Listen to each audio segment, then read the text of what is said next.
mi esposo me dejó por otra mujer, sin saber que su propia madre me dejó como beneficiaria de su seguro de vida, dándome una fortuna inesperada. Me llamo Laura Martínez. Tengo 35 años, y hasta hace unos meses, estaba casada con Ricardo, el hombre que creí que era el amor de mi vida. Nos conocimos en la universidad, donde él estudiaba Derecho y yo Administración de Empresas. Durante 10 años, construimos una vida que, al menos en apariencia, era perfecta, una casa modesta pero acogedora, trabajos estables, y planes de formar una familia. Pero como dicen, las apariencias engañan, y mi vida perfecta se desmoronó en cuestión de semanas. Ricardo siempre tuvo una habilidad casi artística para ocultar sus verdaderos pensamientos. Era encantador, de esos hombres que saben exactamente qué decir y cuándo decirlo. Desde el principio, mi madre me advirtió que alguien tan carismático como él podía tener un lado oscuro, pero nunca quise escucharla. Yo estaba enamorada, o quizás cegada, y no había nada que me hiciera dudar de él. La primera grieta en nuestro matrimonio apareció el año pasado, cuando empecé a notar pequeños cambios en su comportamiento. Llegaba tarde del trabajo con más frecuencia, se escudaba en reuniones importantes, y había una frialdad creciente en nuestra relación. Siempre he sido una mujer observadora, y aunque intenté justificarlo con el estrés del trabajo, no podía ignorar que algo andaba mal. Recuerdo una noche en particular. Era un viernes, y habíamos quedado de cenar juntos. Preparé su platillo favorito, lasaña casera. Pero él llegó a casa pasada la medianoche, con la camisa desarreglada y un olor extraño, mezcla de perfume barato y alcohol. Lo confronté, pero él, con esa capacidad que tenía para convertir sus mentiras en verdades, me hizo sentir culpable por siquiera insinuar que había algo raro. ¿Qué insinúas, Laura? Me dijo con los ojos llenos de una indignación que ahora sé que era pura actuación. ¿De verdad piensas que te engañaría? Estoy matándome para darnos una vida mejor, y tú me acusas de algo tan bajo. Esa fue la primera vez que dudé de mí misma. Me sentí egoísta, paranoica, incluso ingrata. Me prometí confiar en él y no volver a hacer preguntas innecesarias. Pero las señales eran cada vez más claras. Los fines de semana ya no quería pasar tiempo conmigo, encontraba cualquier excusa para salir de casa. Sus respuestas a mis preguntas eran evasivas, y su teléfono, que antes dejaba sin cuidado sobre la mesa, ahora estaba siempre bloqueado o en su bolsillo. Un día, mientras limpiaba la casa, encontré un recibo escondido en uno de los cajones de su oficina. Era de un hotel de lujo, fechado un martes en el que supuestamente había tenido una reunión fuera de la ciudad. Sentí un nudo en el estómago, pero decidí no confrontarlo de inmediato. Quería pruebas más contundentes. Fue entonces cuando cometí el error de revisar su teléfono mientras dormía. Lo sé, no es algo de lo que me sienta orgullosa, pero estaba desesperada por respuestas. Lo que encontré fue devastador. Mensajes llenos de coquetería con una mujer llamada Verónica, fotos de ellos en cenas y viajes, y hasta un te amo que hizo que mi corazón se rompiera en 1000 pedazos. No supe cómo reaccionar. Era como si la Laura que conocía se hubiera quedado congelada en ese instante, mientras una versión de mí más fría y calculadora comenzaba a tomar forma. Decidí que no lo enfrentaría todavía. Quería saber hasta dónde llegaba esta traición. Durante semanas, observé y esperé, fingiendo que todo estaba bien mientras recopilaba más pruebas. Contraté a un investigador privado, algo que jamás pensé que haría, pero la situación lo ameritaba. Lo que descubrió fue aún peor de lo que imaginaba. Ricardo no solo me engañaba con Verónica, sino que había estado desviando dinero de nuestras cuentas conjuntas para mantener su vida de lujos con ella. Joyas, ropa de diseñador, cenas extravagantes, todo a mis espaldas. La revelación final llegó un martes, cuando decidí seguirlo después de que me dijo que estaría trabajando hasta tarde. Lo vi entrar a un restaurante elegante, tomarse de la mano con Verónica y mirarla con una ternura que hacía años no veía en sus ojos hacia mí. Se besaron, y en ese momento supe que mi matrimonio había terminado. Esa noche, cuando llegó a casa, lo esperé en la sala con todas las pruebas que había reunido, las fotos, los recibos, los mensajes. Su rostro pasó de la sorpresa al enojo en cuestión de segundos. Esto no es lo que parece. Intentó justificar. Verónica es solo una amiga. Esto es un malentendido, Laura. ¿Una amiga? Le respondí con una calma que me sorprendió. Entonces explícale a tu amiga por qué le has estado diciendo que la amas mientras me vacías las cuentas. No tenía nada que decir. En lugar de disculparse o mostrar arrepentimiento, se enfureció y comenzó a culparme. ¿Sabes qué, Laura? dijo con desprecio. Esto pasó porque tú me descuidaste. Siempre estás ocupada, siempre estás cansada. ¿Qué esperabas? Necesitaba a alguien que me hiciera sentir vivo. Su ataque me dejó sin palabras. Lo que comenzó como una traición se transformó en una humillación absoluta. En ese momento, me di cuenta de que no solo había perdido a mi esposo, sino también al hombre que creía conocer. Esa misma noche, le pedí que se fuera de la casa. Por supuesto, no se fue sin antes gritar que estaba cometiendo un error, que me arrepentiría. Lo que Ricardo no sabía era que yo no pensaba ser una víctima en esta historia. Había pasado demasiado tiempo poniéndome a mí misma en segundo plano para complacerlo, para mantener una relación que claramente solo me destruía. Por primera vez en años, decidí pensar en mí y en cómo salir de esta situación con la cabeza en alto. Lo que aún no sabía era que la vida tenía preparada una vuelta de tuerca que cambiaría todo. Tras esa noche, el matrimonio que una vez pensé que duraría para siempre terminó de desmoronarse. Presenté la solicitud de divorcio al día siguiente, con la determinación de no permitir que Ricardo se saliera con la suya después de todo lo que había hecho. Pensé que, al menos, el proceso sería sencillo. No teníamos hijos, y aunque habíamos compartido una vida juntos, la traición era evidente, y las pruebas que tenía eran abrumadoras. Pero Ricardo, como siempre, encontró la manera de hacer todo más difícil. Al principio, intentó convencerme de que lo reconsiderara. Aparecía en la casa inesperadamente, hablándome con la voz dulce que una vez me conquistó, prometiendo cambiar, jurando que Verónica no significaba nada para él. Pero yo ya no era la misma Laura ingenua y vulnerable. Cada palabra que salía de su boca solo me fortalecía en mi decisión. Cuando se dio cuenta de que no lo perdonaría, su verdadero carácter salió a la luz. Se convirtió en alguien despiadado, dispuesto a aplastarme para salir beneficiado. En lugar de aceptar un acuerdo justo, contrató a un abogado conocido por su agresividad y me arrastró a un proceso legal agotador. Durante las audiencias, pintó una imagen distorsionada de mí, alegando que yo era una esposa fría, manipuladora y derrochadora.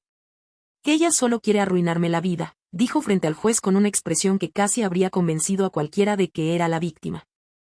A pesar de las pruebas que tenía de su infidelidad y de cómo había desviado dinero de nuestras cuentas, Ricardo consiguió darle la vuelta a la narrativa. Usó tecnicismos legales, mentiras y su habilidad para manipular a las personas para quedarse con casi todo. Nuestro hogar, que habíamos construido juntos, pasó a su nombre.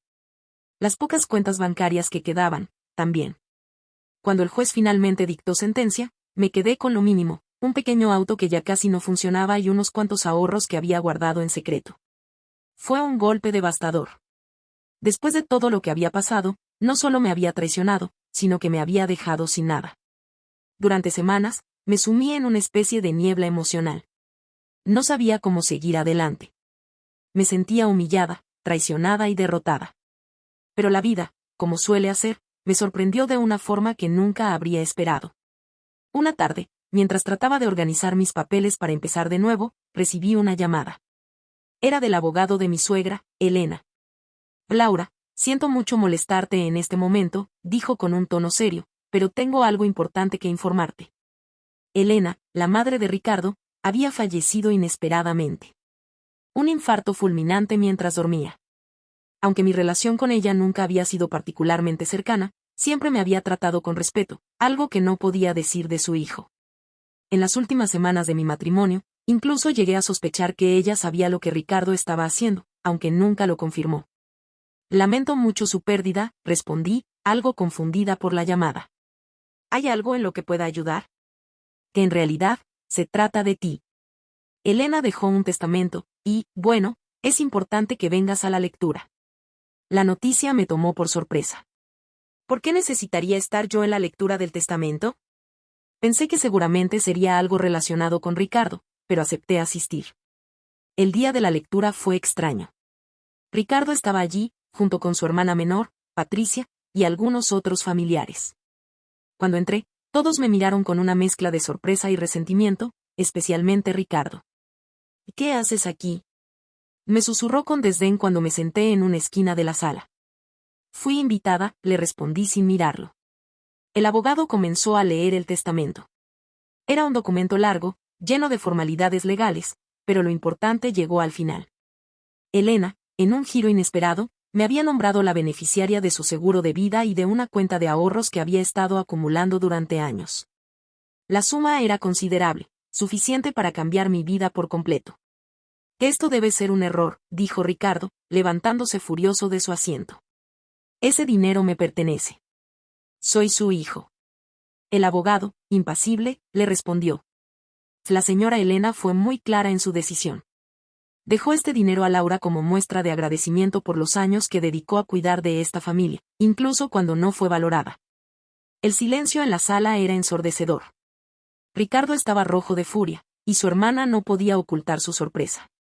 Yo, por mi parte, apenas podía procesar lo que estaba sucediendo. Cuando salí de esa sala, tenía en mis manos una fortuna que jamás habría imaginado. Pero lo que realmente me llenó de satisfacción no fue el dinero, sino el hecho de que Elena, en el fondo, había visto la verdad. Había reconocido mi sacrificio, mi dolor, y había decidido hacer justicia a su manera. Por supuesto, Ricardo no iba a aceptar esto sin luchar. Apenas pasaron unos días antes de que me llegara una notificación legal. Ricardo estaba demandándome, alegando que el testamento era inválido y que yo había manipulado a su madre para que me dejara el dinero. Fue una batalla desgastante. Cada vez que pensaba que todo había terminado, Ricardo encontraba una nueva forma de atacarme. Contrató a un equipo de abogados para desacreditarme, para exponer cada pequeño error de mi pasado, para hacerme parecer una oportunista. Pero esta vez, yo no estaba dispuesta a rendirme. Con el dinero que ahora tenía, contraté a un abogado brillante, alguien que no solo era competente, sino también implacable. Ricardo no tenía pruebas de sus acusaciones, y con cada audiencia que pasaba, su caso se desmoronaba. Este dinero nunca te perteneció, le dije en una de nuestras confrontaciones. No puedes arrebatarme lo poco que me queda solo porque no soportas perder. Ricardo, por primera vez, parecía derrotado. Su arrogancia se había transformado en desesperación.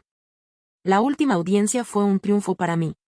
El juez desestimó su demanda, y Ricardo salió del tribunal con la mirada clavada en el suelo. A veces me pregunto si Elena sabía exactamente lo que estaba haciendo al dejarme ese dinero. Si lo hizo para ayudarme o para enseñarle a su hijo una lección. Sea cual sea la razón, estoy agradecida. Porque, al final, la vida encontró la manera de devolverme lo que merecía. Y esta vez, no pienso permitir que nadie me lo arrebate. Ahora, con ese dinero, estoy construyendo la vida que siempre soñé. Compré una casa modesta pero hermosa, empecé un pequeño negocio, y lo más importante, encontré la paz que tanto necesitaba. La caída de Ricardo y Verónica fue más rápida y catastrófica de lo que habría imaginado. Después de perder la demanda por el seguro de vida de su madre, Ricardo se encontró en una situación desesperada.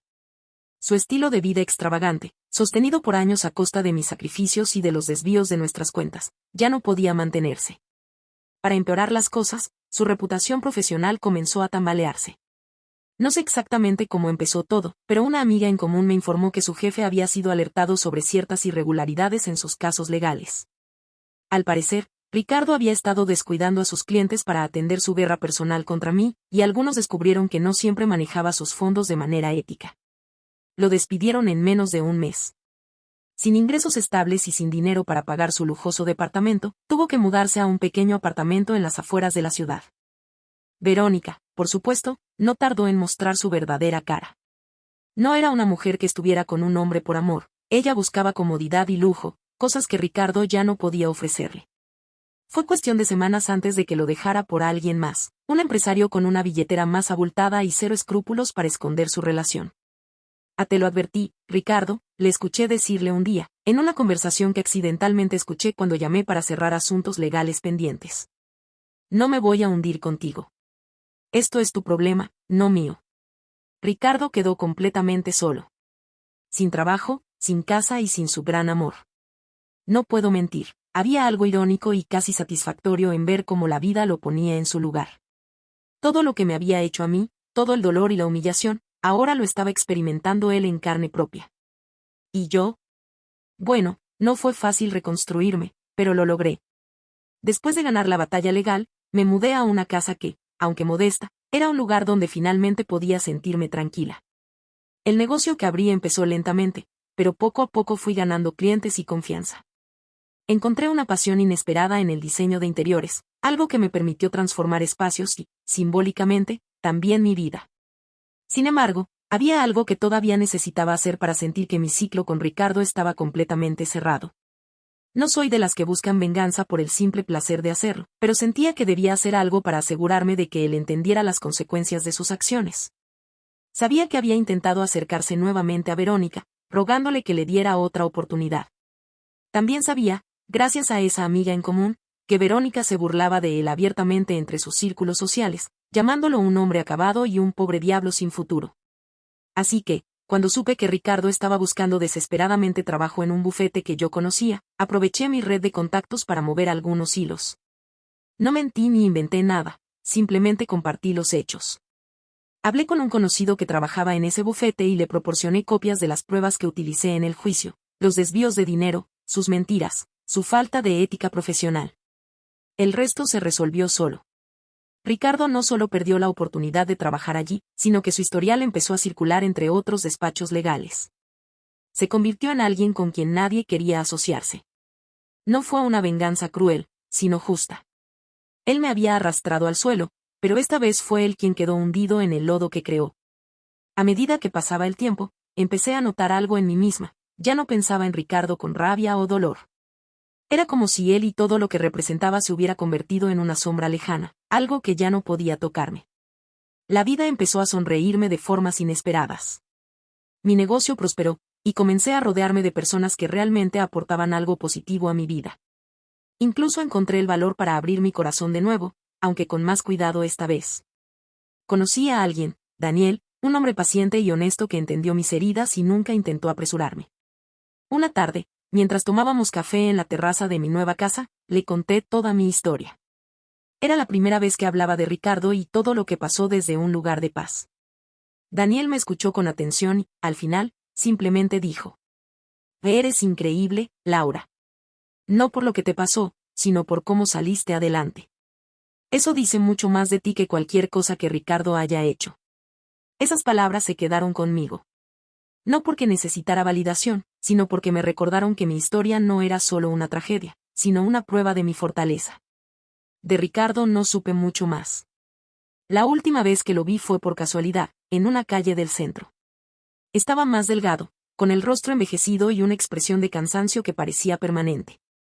Nos cruzamos las miradas, y por un momento creí que iba a decirme algo. Pero simplemente bajó la cabeza y siguió caminando. No sentí lástima, ni enojo. Solo una profunda indiferencia. Porque al final, había ganado. No con dinero, ni con venganza, sino recuperando algo mucho más valioso, mi dignidad, mi fuerza y mi capacidad de ser feliz.